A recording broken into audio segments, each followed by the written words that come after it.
영광이 아버지께 영원히 있사옵나이다. 아멘. 5장 33절에서 37절 함께 교독해서 읽도록 하겠습니다.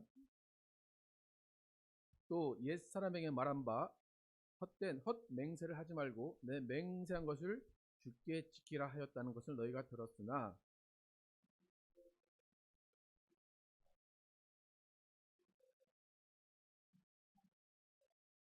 땅으로도 하지 말라. 이는 하나님의 발등상임이요 예루살렘으로 또 하지 말라. 이는 큰 임금의 성임이요.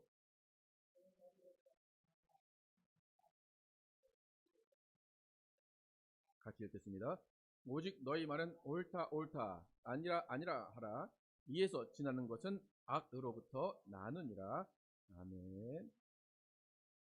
예, 신앙은 맹세하는 것이 아닙니다 라는 제목으로 오늘 나누겠습니다. 그래서 산상수훈에 대해서 우리가 예수님의 산상수훈을 가지고 이야기를 하고 있는데, 산상수훈에서 주어지는 예수님의 말씀은 새로운 신앙 방식, 새로운 삶의 방식으로 살아가라는 것입니다. 그동안 오랜 시간 동안 율법을 따르며 율법이 원하는 것, 율법의 강령에 맞게 살아온 이스라엘 사람들에게 그 율법을 가지고 율법을 강화하시면서 때로는 율법의 어떤 다른 것들을 추가하시면서 율법을 온전케 하시는 그 방법으로 다른 삶의 방식, 다른 신앙 방식을 하도록 예수님이 유도하십니다. 율법을 따르는 사람들의 입장에서는 율법은 정답입니다. 그 외에 다른 것들은 다 틀린 것입니다. 예수님은 그 율법을 업그레이드 하시는데, 그 업그레이드 하실 때 정답이라고 생각했던 것들을 깨뜨리시는 방법으로 말씀하십니다. 율법은 이렇게 하라고 했지, 너희가 그렇게 살았지, 그런데 나의 방식, 나에게 내가 원하는 삶의 방식은 그것이 아니야 라고, 그들이 정답이다, 이거 외에는 다른 것은 없다라고 생각했던 그 정답을 깨뜨리는 방식으로 율법을 업그레이드, 온전케 하십니다. 근데 율법을 온전케 하신다, 그것은 원래 의미대로 보면 예수님이, 하나님께서 말씀하신 그 율법이 예수님의 입장에서 볼 때는 이미 하나님이 원래 원하셨던 방향대로 지켜지지 않고 있었다는 겁니다. 그러니까 예수님이 업그레이드 시킨다, 완성한다, 그것은 뭐냐면 기초가 무너져 있는 율법, 하나님의 의도가 전혀 반영되지 않은 율법을 지키는 그들의 삶의 방식을 원래 하나님이 원하시는 방법으로 되돌리시는 것 뿐입니다. 그러니까 예수님이 깨뜨리는 것이 아니라 이미 무너져 있는 것들을 다시 세우시는 방법으로 지금 율법을 온전케 하고 계신 것입니다. 그러니까 수백 년 동안 당연하게 그들이 행했던, 율법은 이렇게 지켜야 돼 라고 행했던 그것들이 예수님이 원하실 때, 예수님이 바라보실 때는 다른 방향으로 나가야 되었다는 것입니다. 그러니까 이스라엘 입장에서 보면 수백 년 동안 자기들이 자부심을 가지고 정말 이것은 내가 지켰어, 하나님이 기뻐하실 거야 라고 했던 그 자부심이 다 무너지는 순간이고, 자신들은 죄를 짓지 않았는데도 불구하고 다시 예수님께서 다시 율법을 완성하시는 그 순간 그들은 범죄자가 되어버리는 순간입니다. 여러분, 우리 세상에는 관행이라는 것이 있습니다. 관행이라는 것이 뭐냐면 도덕적이지 않아도, 양심적이지 않아도 그냥 그렇게 모두가 하다 보니까 그냥 그게 정답인 것처럼, 그냥 그렇게 해야 되는 것처럼 여겨지는 것을 관행이라고 합니다. 영업 직원이 물건을 팔기 위해서, 특히 약국에서 그런 말들이 많이 도는데, 물건을 사주는 약국에게 물건을 주면서 지금 이건 물건을 사면 나중에 리베이트를 해주겠습니다 라고 해요. 그러면 그 약국은 이제 그거를 물건을 사고 다시 돈을 받습니다. 근데 그것을 관행이라고 이야기합니다. 엄연히 뇌물이지만 그들의 입장에서는 당연한 것이고 그냥 감사의 표시가 되는 겁니다. 얼마 전에 한국 광주에서 그 건물이, 짓고 있던 건물에 그 페인트가 옹벽이 무너져서 여러 사람이 죽는 그런 일들이 있었습니다. 그런데 그런 일들이 왜 일어났나라고 계속 조사를 하고 여러 가지 제보를 받고 나서 보니까 시멘트를 줄여서 납품하는 그런 관행이 있었다고 합니다. 그러니까 그것은 범죄이고 잘못된 것이지만 그들의 사회에서, 그들의 회사와 그들의 거래처의 그 관계에서는 그냥 관행, 도덕적이지 않아도, 그것이 옳지 않아도 그냥 그렇게 해왔었는데 왜 그러냐, 그렇게 해와도 건물 잘 지어졌는데 왜 그러냐라고 관행으로 여겨졌던 것입니다. 예수님도 지금 산상수훈을 통해서 율법 너희가 잘 지켰다고 얘기하지, 그런데 그것이 관행이었어 라는 것입니다. 도덕적으로, 양심적으로, 그냥 사회적으로도 잘못되어 있는 그것을 너희는 잘못되지 않았어 라고 너희들끼리 정해놓았기 때문에 그것은 관행이지 그것이 정답이 아니다 라는 것입니다. 그러니까 지난주에 살펴봤던 간음도 율법에 의해서는 겉으로 간음하지 않으면 괜찮은 거였어요. 그런데 예수님 그건 관행이야, 너희가 마음으로도 음욕만 품어도 그것은 간음이야 라고 원래 하나님의 율법의 취지를 알려주신 것입니다. 살인도 마찬가지입니다. 칼로 찌르는 살인만이 아니라 형제를 욕하는 것도 살인이야 라고 하면서 너희가 옳다고 여겼던 그 관행, 그것은 잘못된 거야 라고 예수님이 도로 잡으시는 겁니다. 오늘 본문도 마찬가지예요. 율법의 관행으로는 맹세를 해도 돼. 근데 맹세를 할 때 헛된 맹세만 하지 마. 그리고 너희가 맹세했으면 그것을 지켜야 돼. 그것이 관행으로 그냥 그렇게 여겨져 있던 것입니다. 그러니까 맹세를 해도 되는데 헛된 맹세만 하지 마라. 맹세한 것을 반드시 지켜라. 그것이 율법입니다. 예수님은 산상수훈에서 뭐라고 오늘 말씀하십니까? 이제부터는 맹세를 지키고 안 지키고의 문제가 아니라 아예 맹세를 하지 말아라. 예수님은 전혀 다른 이야기를 하십니다. 예수님은 맹세를 금하신 이유는 단 한 가지입니다. 이전의 맹세는 잘못된 맹세로 사용이 되었기 때문입니다.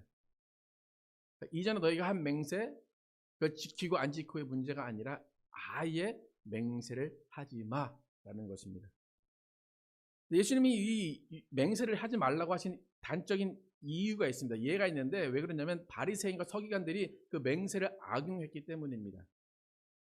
어떤 사람이 이제 성전에 왔겠죠. 와서 그것을 성전에 와서 자신이 어려운 점을 기도하고 알려주면서 이 문제가 해결되면 내가 성전에 열심히 나오겠습니다.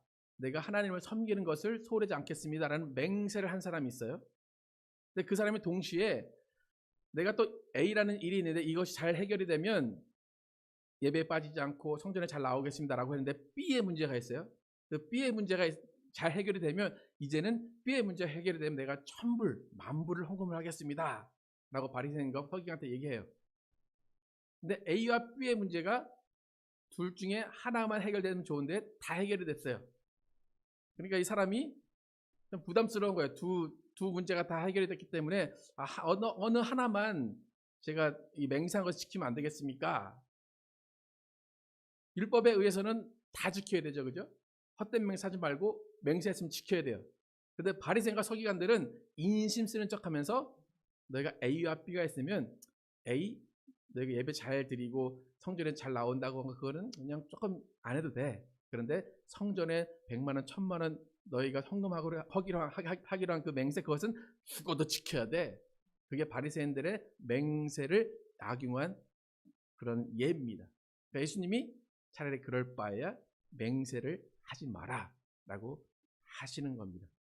맹세를 경중이 없이 다 지켜져야 됨에도 불구하고 자신들에게 직접적인 이익이 되는 맹세만 지키는 그런 모습 가운데 이 맹세는 아예 필요 없어, 하지 마라고 하시는 겁니다. 그럼 바리새인과 서기관들이 이 맹세를 악용했습니다. 여러분, 이 시대는 그 맹세의 악용이 있을 것 같습니까? 없을 것 같습니까? 여러분, 주님 앞에 맹세 많이 하지 않습니까? 이것만 해주면 저 이렇게 할게요. 이거 해주면 저 이렇게 할게요. 대부분의 기도가 그럴 겁니다. 우리 아이를 합격을 시켜주시면 제가 이렇게 하겠습니다. 제가 입사를 하게 되면 정말 그 회사에 가서 예수님을 전하겠습니다. 근데 몇 퍼센트의 맹세가 지켜지는 것 같습니까, 여러분? 우리가 맹세를 하고 나서 안 지킨 다음에 하는 얘기는 뭡니까? 아유, 그땐 그랬죠. 지금은 상황이 달라요, 그거예요. 그죠? 이 맹세의 악용은 현재 교회 안에서도 너무나 뻔뻔하게 잘 사용이 되고 있습니다. 특히 이제 여러분들의 이야기가 아니라 특히 설교단에서 설교자들이 믿음을 빙자한 헛된 맹세를 많이 사용합니다. 이 코로나 시국에 이 헛된 맹세가 특히 많이 드러났어요.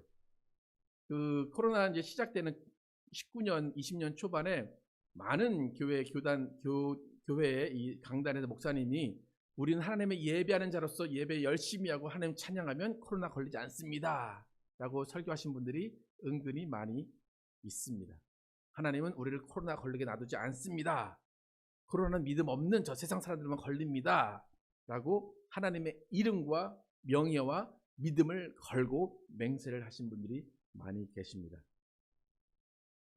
그럼 어떻습니까? 이 소리가 맞는 소리입니까? 수많은 교회 목사님들이 거룩한 강단에서 이런 헛된 맹세라는 걸 풀어놓으면 어떻게 돼요? 헛소리라는 거예요. 헛소리된 맹세를 했고 그 헛된 맹세를 들은 교인들은 손을 들고 화답하고 우리는 걸리지 않습니다. 하나님을 찬양합니다 라고 했습니다. 근데 그 목사는 코로나를 이길 수도 없습니다. 코로나를 종식시킬 수도 없고 낫게 할 수도 없는 목사입니다. 그런데 하나님의 존재를 걸고 믿음을 걸고 맹세를 했습니다.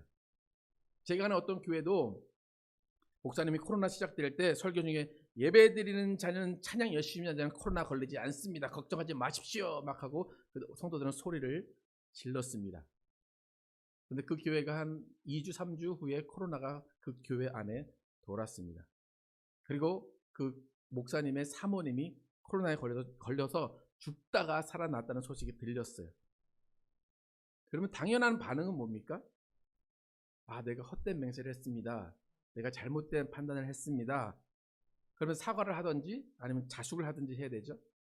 여러분, 세상에서 헛된 말을 했다가 그들의 직업을 잃고 회복하지 못하는 사람이 수두룩합니다. 연예인들 그냥 아무 말 던져놓고 그 말 때문에 자신들의 생업을 잃는 사람이 너무나 많습니다. 그런데 제가 볼 때 그런 헛된 맹세를 한 목사님들 아무도 목사직을 박탈당한 사람은 아무도 없습니다. 근데 더 웃긴 것은 뭐냐면 그렇게 오히려 사모님이 죽다가 살아났어요. 목사님이 걸리지 않습니다 그랬는데, 근데 들려오는 소문은 또 뭐냐면 그 죽다가 살아난 그 사모님 하나님이 너무나 사랑하셔서 그 죽을 사모님을 살려주셨다는 간증을 한대요. 간증입니까? 헛소리입니까? 그건 간증이 아니라 망언이에요. 망언. 살려놨으면 가만히 있어야지. 하나님이 날 살려주셨어요. 너무나 큰 간증이에요. 그러면서 그 교인들이 다 또 간증하고 다녀요. 코로나 걸려서 하나님이 살려주셨어요. 죽는 우리 사모님 살려놓으셨어요. 그래. 세상 사람도 그렇게 망언을 하면 책임을 지는데 크리스찬들이 책임을 못 지는 모습 가운데 세상은 질타를 합니다. 지금 보세요. 여러분, 한국에 누가 어디가 코로나 걸렸다 그러면 첫 번째 의심가는 데가 어디입니까? 교회예요. 그리고 교회인데 또 교회는 거짓말을 해요. 바로 이전에 오미크론이 이제 처음으로 발견됐을 때 어떤 사람이 아프리카에서 와서 걸렸다 그래요. 댓글에 딱 첫 번째가 교회구나 딱 그래요. 그런데 그 교회 목사님은 안 했다고. 나는 그러니까 공항에서 자기 집으로 가는데 나는 걸리지 않았다고 그러면서 그냥 간 거예요. 원래는 친구랑 가면 안 되는데 방역 택시를 타고 가야 되는데 그냥 친구랑 간 거예요. 그러니까 친구도 또 걸리고 또 교회 가서 또 걸리고 그게 이제 또 오미크론에 한국에 이제 퍼지는 어떤 계기가 또 됐습니다. 그러니까 그 다음에 댓글은 뭐였습니까? 역시 교회구나. 또 역시 목사구나. 아니 걸리는 거는 뭐 괜찮은데 왜 거짓말을 하냐는 거죠. 여러분이 예수님이 2000년 전에 왜 맹세하지 말라 하나님의 이름으로 맹세하지 말고 성전으로 맹세하지 말고 너희 머리카락을 두고도 맹세하지 말라 하신 이유가 뭔지를 잘 알아야 됩니다. 맹세를 금하신 큰 뜻이 무엇인가? 여러분, 제가 오늘 하나님을 잘 예배하고 하나님을 찬양하면 하나님이 코로나 걸리지 않게 하십니다 라고 자신 있게 믿음으로 여러분에게 선포했어요. 여러분 그 말 믿으십니까? 아멘 안 하십니까? 목사의 말인데. 여러분, 제가 만약에 여기서 다른 목사님들처럼 하나님이 여러분 기도 열심히 하고 찬양 열심히 하고 예배 자리에 나오면 코로나 안 걸리게 합니다 라고 선포하는 그 자체는 자신이 하나님이 된 거예요.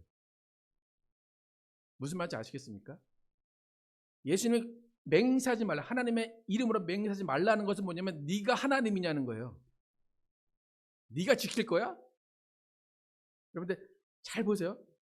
여러분이 이렇게 신앙생활을 받아들였다니까요. 앞에서 이제 어떤 목사님이 믿음을 강조합니다. 그러면서 선포해라 그래요.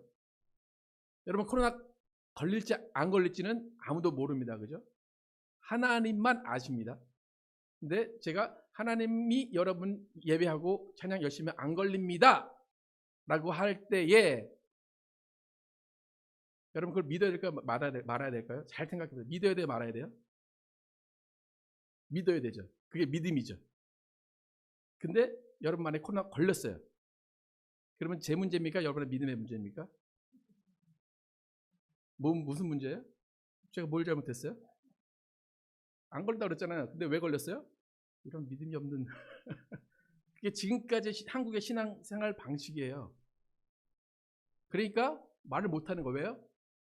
믿음 없는 자네. 하나님 죄송합니다.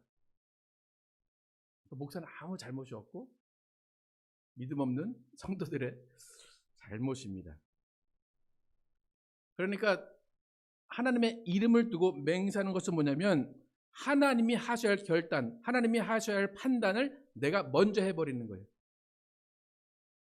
근데 또 다른 악용은 뭐냐면 그렇게 미리 선포를 해버려요. 그러면서 뭐라고 하냐면 하나님이 오늘 이 일을 해주십니다 선포하면 하나님이 그때부터 이제 불안하신 거예요. 이 일이 안 되면 어떡하지? 그러니까 내가 선포하면 하나님이 이 일을 반드시 해주십니다. 그것이 믿음이라고 이야기를 합니다. 무슨 말씀인지 아시겠습니까? 여러분 그게 지금 세뇌됐을걸요 아마? 여러분 이게 은이죠, 그죠? 이게 금으로 바뀔 겁니다. 제가 선포를 해요. 그럼 그때부터 하나님 뭐 하셔야 돼요? 이걸 금으로 바꾸셔야 돼요. 그게 하나님의 일이에요. 한국교회는 그렇게 했다니까요, 지금까지. 그러니까 함부로 코로나 걸리지 않습니다 이야기하고 함부로 그렇게 막 내뱉는 거예요. 근데 100가지 내뱉으면 한마디는 걸리거든요. 내가 하나 놓고 이제 하나님이 완성하셨다 그래요. 그 99가지는 어떻게 되는지 아세요? 말 바꿔요. 말 바꾸기가 시작돼요. 아, 이거는 원래 하나님이 이렇게 하지 않으시려고 했던 거고 이것은 이렇게 되는 거였어요. 그리고 말을 바꿉니다. 그러니까 제가 기존의 목사님들에게 가장 실망했던 것은 말 바꾸는 거예요. 잘된 거 다 자기 탓이고 안 된 건 다 하나님이 원래 그렇게 계획을 해 놨던 겁니다.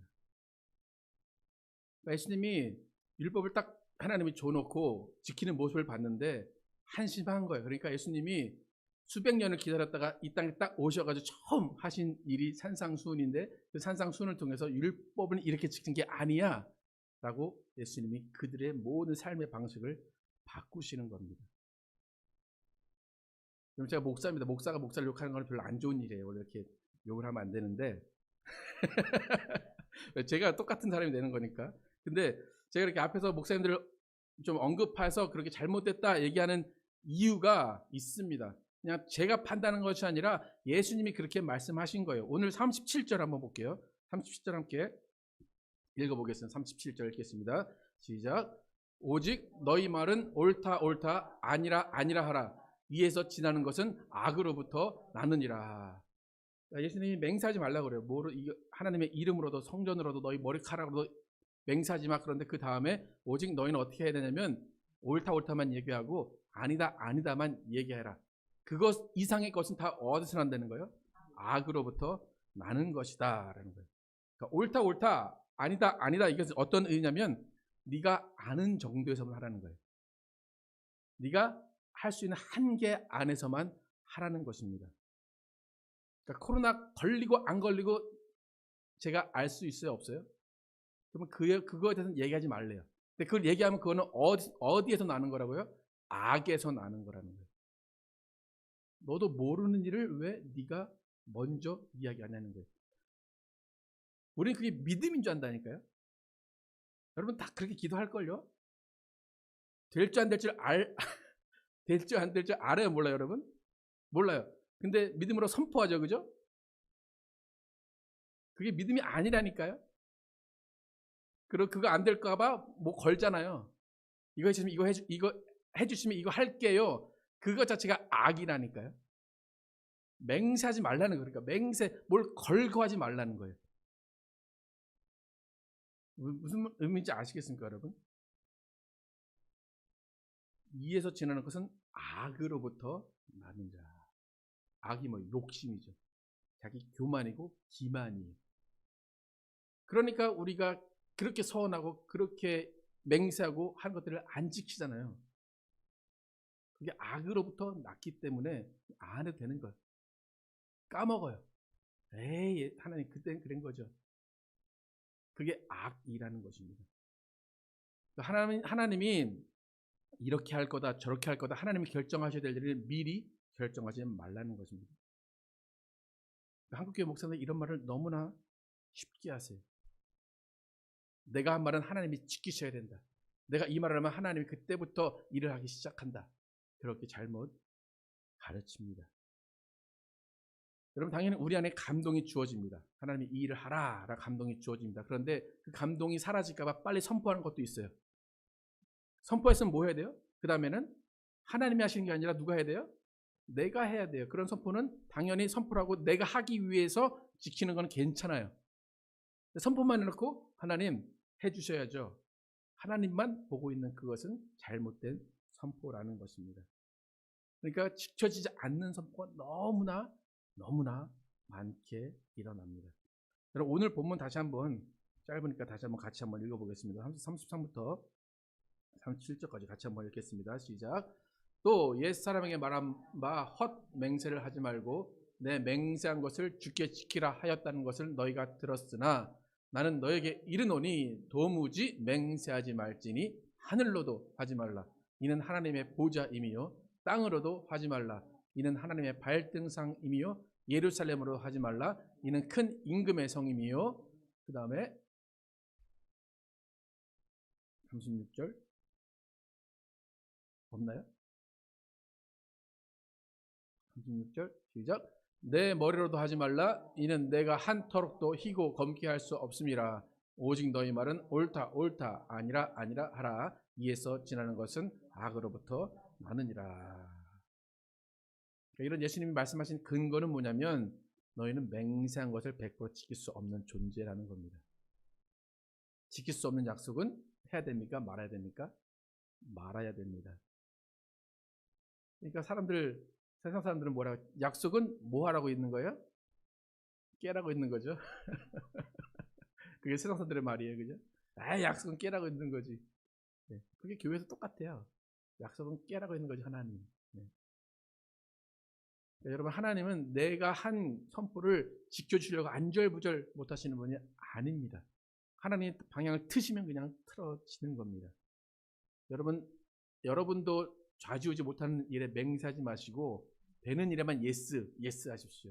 안 되면 노 하시기 바랍니다. 남과 비교해서 남이 이렇게 하니까 나도 이렇게 할 거예요. 그런 시기와 욕심 그것이 악으로부터 난다는 겁니다. 할 수 있는 만큼만 하시기 바랍니다. 근데 한국교회에서 왜 할 수 있는 것만 하십시오라고 말 안 하는지 아세요? 예수님이 또 무슨 말씀하셨어요? 믿는 자에게는 도대체 뭘 어느 장단에 춤을 춰야 됩니까? 여러분 제가 이제 두 가지 말씀드립니다. 여러분 할 수 있는 것만 하십시오. 믿는 자에게 능치 못함이 없습니다. 뭐에 아멘 하실 겁니까? 여러분 제가 여러분 할 수 있는 것만 하십시오라고 여러분 되게 무시하는 것 같습니까? 믿음 없는 사람들처럼 봐서 아이 저 사람들은 믿음도 없어 아무것도 못할 거 그냥 될 수 있는 것만 할 수 있는 것만 하네 그렇게 하는 것 같습니까 여러분? 그러니까 지난 수십 년 동안 제가 경험한 저도 이제 그런 교회를 경험했기 때문에 예수는 분명히 맹세하지 말라라고 하셨는데 이 말씀을 설교하지 않고 믿는 자에게 능치 못할 일이 없다라는 것만 설교하면서 정말 좋은 찌장 때려치십시오. 하나님이 다 책임질 겁니다. 여러분의 인생 하나님께 맡기십시오. 하나님이 다 순탄하게 하실 겁니다. 그런 설교만 들어서 제 세대, 제가 지금 이제 40대 중반인데 저의 세대의 많은 사람들은 정말 직장 때려치고 신학교 갔습니다. 근데 저와 함께 신학교 간 많은 사람들이 지금 뭐 하는 줄 아십니까? 일용직 하고 있습니다. 정말 이렇게 내노라하는 학교를 나오신 분들도 직업을 못 잡고 있어요. 그럼 그 목사님, 그 선포하신 목사님은 뭐 하고 계신지 아십니까? 벤츠 타고 다니시고 그 아들들은 양복, 시계 다 명품 차고 있습니다. 어떻게 된 겁니까? 제가 만약에 그 목사님께 가서 뭐라고 하면 그 목사님 뭐라고 하실 겁니까? 네 믿음이 없어서 그런 거예요. 나한테 그래. 도라는 말은 그것뿐입니다. 수많은 사람들이 그렇게 가서 물어봤습니다. 정말 실제로. 왜 나한테 와서 얘기해? 내가 하라고 그랬어? 네가 하나님께 감동받아서 한 거지? 하나님이 시켰지 내가 시켰어? 그렇게 이야기합니다. 예수님은 지금 산상수훈에서 신앙을 어떻게 해라, 생활을 어떻게 해라 하는 것이 관행처럼 했던 것들을 하지 말라는 거예요. 바리새인과 서기관들 그렇게 살아서 그들은 배불렸을지도 모릅니다. 그런데 그 안에 있던 성도들은 그것 때문에 많은 어려움을 받습니다. 여러분 오늘 설교 제목 뭡니까? 신앙은 맹세하지 않는 것입니다. 제 얘기가 아니라 예수님의 맹세잖아요. 맹세하지 말라. 여러분 목사님들한테 물어보시면 맹세하지 말라 말씀하셨는데 이걸 어떻게 많이 해석을 한 줄 아십니까? 맹세해도 된다라고 설교를 하십니다. 다르게 꽈서 이야기를 합니다. 여러분 저의 설교는 오래 들으신 분들은 아시겠지만 이전의 이 삶의 방식을 비판하는 게 아니에요. 그러니까 쉽게 말해서 제 윗세대를 비판하는 게 아니에요. 그 세대는 그렇게 할 수밖에 없었어요. 그렇게 해야 됐어요. 가난에서 벗어나야 되기 때문에 그렇게 했어요. 근데 이 이후의 삶을 사는 저희 다음의 세대는 그렇게 살면 안 된다는 겁니다. 그런 신앙을 하면 안 된다는 겁니다. 그러니까 신앙의 전수가 안 되고 있다는, 끊어지고 있다는 것입니다. 예수님도 마찬가지예요. 율법을 가진 자들 그렇게 살 수 있어. 근데 율법이 아닌 복음부터는 이제 그렇게 살면 안 된다는 거예요. 너희는 율법을 가지고 있는 자들이 아니라 이제 복음을 가지고 살아가야 될 자들이야. 복음을 가지고 살아야 되면 이전의 삶은 버려야 돼라는 것입니다. 그러니까 율법이 아닌 복음으로 살아가는 삶의 방식을 다시 한번 설명하는 것입니다. 여러분 예수님 맹세하지 말라 맹세하지 마시기를 축복합니다. 오늘부터 여러분의 기도 가운데 하나님 이거 해주시면 이거 할게요. 그런 기도 하셔야 돼요? 말아야 돼요? 하지 좀 마세요. 정말 큰 시험을 큰 아이를 앞두고 계신 분 계시죠, 그죠? 뭐 자녀가 대학을 간다던가 하나님 저 아이가 하버드를 가면 하나님 저는 하나님께 이걸 해드리겠습니다. 하나님 안 들으세요. 맹세하지 말라고 했으니까. 참 여러분 제가 이렇게 여러분 할 수 있는 것만 하십시오. 하지 마십시오 얘기하죠, 그죠? 여러분 저 믿습니까? 안 믿습니까? 참 이게 신기하다는 얘기예요. 많은 목사님들이 그러실 수 있어요. 그러니까 하지 마십시오 했는데 뒤에 가서 목사 하지 말라고 정말 하지 않나? 하지 말란다고 진짜 안 하나? 그렇게 들으실 수 있어요. 제가 저희 건축하고 있잖아요 지금. 건축하니까 여러분 집 하신 분 계십니까? 뭐 집 이게 그 자가에서 월세로 가져서 건축 공부 하신 분 계십니까? 근데 저는 그렇게 열심히 하지 말라 그러죠. 근데 제 마음속에는 어떤 마음이 있을 것 같아요? 네, 진짜 하지 말란다. 진짜 나 저 믿음 없는 사람들 그럴 것 같습니까? 저는 아니라니까요. 하지 말라면 하지 안 하시면 돼요. 예? 그러니까 저희 교회를 보듯이 미국 사람들이 지금 20만 불, 30만 불 도네이션을 기다리고 있잖아요. 네. 그 사람들 우리 건축하기만 기다리고 있어요. 왜 건축 니나 안 하냐? 빨리 하지. 내가 20만 불, 30만 불 줄 건데. 이번 주에도 그 주중에도 교단 모임에 가서 얘기를 했는데 목사님이 그 얘기를 하시더라고요. 빨리 연락하라고. 뭐 도면이 나와 연락을 하죠. 예. 제가 가장 불안한 게 그거예요. 빨리 연락을 안 하면 그들이 까먹을까 봐. 그게 불안한 거지. 예. 하나님이 일을 안 하실까 불안하지 않아요.